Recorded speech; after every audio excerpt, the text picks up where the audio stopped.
Praise the lord. ఈరోజు దేవుని వాగ్దానము, నీకు ఆయన శాశ్వతమైన సంతతినిచ్చును, నీవు బ్రతుకు దినములన్నిటను నీకు అపాయము కలగకుండును. సమూయేలు మొదటి గ్రంథము 25వ అధ్యాయము 28వ వచనము. సహోదరి సహోదరులారా, ఈ మాట అబీగయీలు దావీదుతో చెప్పింది. ఆమె భర్త నాబాలు దావీదు మనుషులతో అగౌరవంగా ప్రవర్తించాడు. దావీదు కోపంతో అతని ఇంటి మీదికి వచ్చి అతన్ని శిక్షించాలనుకున్నాడు. కానీ అబీగయీలు జ్ఞానంతో ముందుకు వచ్చి దావీదును ఆపి, దేవుడు నీకు రాజ్యం ఇస్తాడు, నీ వంశం శాశ్వతమవుతుంది, నీ జీవితం అంతా దేవుడు నిన్ను కాపాడుతాడని ప్రవచన వాక్యాల మాదిరిగా చెప్పింది. నిజంగానే దావీదు వంశం ఎప్పటికీ నిలిచిపోతుంది. ఎందుకంటే దావీదు వంశం నుండి యేసుక్రీస్తు జన్మించాడు. ఇది దేవుని వాగ్దానం నెరవేరిన గొప్ప ఉదాహరణ. దేవుడు దావీదును శత్రువుల నుండి, యుద్ధాల నుండి, అనేక కష్టాల నుండి కాపాడాడు. సౌలు రాజు ఎన్నోసార్లు దావీదును చంపాలని చూశాడు. గొలియాతుతో యుద్ధం కూడా భయంకరమే. కానీ ప్రతిసారి దేవుడు అతన్ని రక్షించాడు. ఇది అపాయం కలగకుండును అనే వాగ్దానం నెరవేరడం. అబీగయీలు లాంటి జ్ఞానం, వివేకం మనకు ఉండాలి. అది మనల్నే కాకుండా ఇతరులను కూడా రక్షిస్తుంది. జ్ఞానవంతమైన మాటలు ఒకరి కోపాన్ని ఆపగలవు, ఒకరి జీవితానికి మార్గాన్ని చూపగలవు. అబీగయీలు మాటలు దావీదు కోపాన్ని ఆపాయి, రక్తపాతం జరగకుండా నిలిపాయి. ఇది మనకు చెబుతుంది, కోపం, ప్రతీకారం సమస్యలను పెంచుతాయి, కానీ జ్ఞానయుక్తమైన మాటలు పెద్ద విపత్తును నివారిస్తాయి అని. ప్రియులారా, అబీగయీలు ఎంతో వివేచన శక్తి కలిగిన స్త్రీ. దావీదు నుండి తన కుటుంబానికి ఎటువంటి కీడు రాకుండా ఎంతో సుబుద్ధి కలిగి ప్రవర్తించింది. తన భర్త చేసిన తప్పును తను ఒప్పుకొని క్షమాపణ కోరి దావీదు మనస్సును మార్చగలిగింది.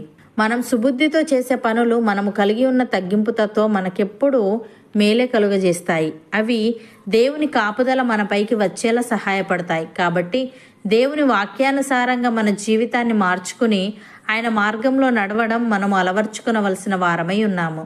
భక్తుడు ఈ విధంగా అంటున్నాడు, యెహోవా ధర్మశాస్త్రమును అనుసరించి నిర్దోషముగా నడుచుకుని వారు ధన్యులు. ఆయన శాస్త్రములను గైకొనుచు పూర్ణ హృదయంతో ఆయనను వెతుకువారు ధన్యులు. వారు ఆయన మార్గములలో నడుచుకొనుచు ఏ పాపమును చేయరు. నీ ఆజ్ఞలను జాగ్రత్తగా గైకొనవలనని నీవు మాకు ఆజ్ఞాపించి ఉన్నావు. ఆహా, నీ కట్టడలను గైకొనున్నట్లు నా ప్రవర్తన స్థిరపడి ఉండిన ఎంత మేలు. నీ ఆజ్ఞలనన్నింటినీ నేను లక్ష్యము చేయనప్పుడు నాకు అవమానము కలుగనేరదు అని. ప్రియులారా, మీరు లోకమునకు వెలుగై ఉన్నారు. కొండ మీద నుండి పట్టణము మరుగై ఉండనేరదు. మనుష్యులు దీపము వెలిగించి కొంచెము క్రింద పెట్టరు, కానీ అది ఇంట నుండి వారికి అందరికీ వెలిగించుటకై దీపస్తంభము మీదనే పెట్టుదురు.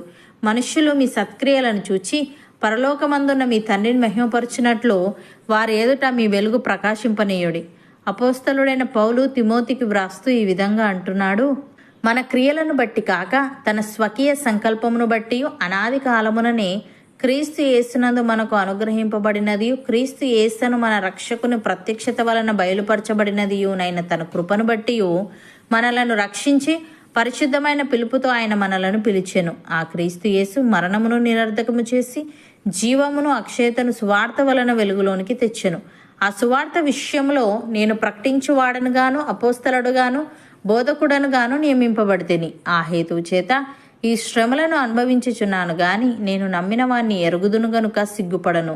నేను ఆయనకు అప్పగించిన దానిని రాబోచున్న దినము వరకు ఆయన కాపాడగలడని రూఢిగా నమ్ముకొనుచున్నాను అని. సహోదరి సహోదరులారా, యెహోవాయే మనలను కాపాడువాడు. మన కుడి ప్రక్కను యెహోవా మనకు నీడగా ఉండును. పగలు ఎండ దెబ్బ అయినను మనకు తగులదు, రాత్రి వెన్నెల దెబ్బ అయినను మనకు తగులదు. ఏ అపాయమును రాకుండా యెహోవా మనలను కాపాడును. ఆయన మన ప్రాణమును కాపాడును. ఇది మొదలుకొని నిరంతరము మన రాకపోకలందు యెహోవా మనలను కాపాడును. నమ్మిన వారు నాతో పాటు ప్రార్థనలో ఏకీభవించండి. పరిశుద్ధుడా, ప్రేమగల తండ్రి, అబీగయీలు లాంటి జ్ఞానం, వివేకం మాకు ఉండాలని, అది మమ్మల్నే కాకుండా ఇతరులను కూడా రక్షిస్తుందని, జ్ఞానవంతమైన మాటలు ఒకరి కోపాన్ని ఆపగలవని, ఒకరి జీవితానికి మార్గాన్ని చూపగలవని నీవు తెలియజేశావు. తండ్రి, నీకు స్తుతులు. దేవా, మేము సుబుద్ధితో చేసే పనులు, మేము కలిగి ఉన్న తగ్గింపు తత్వం మాకెప్పుడు మేలే కలగజేస్తాయి గనుక, అవి నీ కాపుదల మా పైకి వచ్చేలా సహాయపడతాయి గనుక, మేము నీ వాక్యానుసారంగా మా జీవితాన్ని మార్చుకొని నీ మార్గంలో నడవడం అలవర్చుకునే వారంగా ఉండటకు సహాయము దయచేయమని మేము లోకమునకు వెలుగై ఉన్నాము గనుక మనుష్యులు మా సత్క్రియలను చూచి పరలోకమందున నిన్ను మహిమపరచునట్లు వారి ఎదుట మా వెలుగు ప్రకాశింపనీయుటకు కృపచూపమని నీ కట్టడాలను గైకొనున్నట్లు మాలో ప్రతి ఒక్కరి ప్రవర్తనను నీవే స్థిరపరచమని యేసుక్రీస్తు నామమున ప్రార్థిస్తున్నాము తండ్రి. ఆమెన్.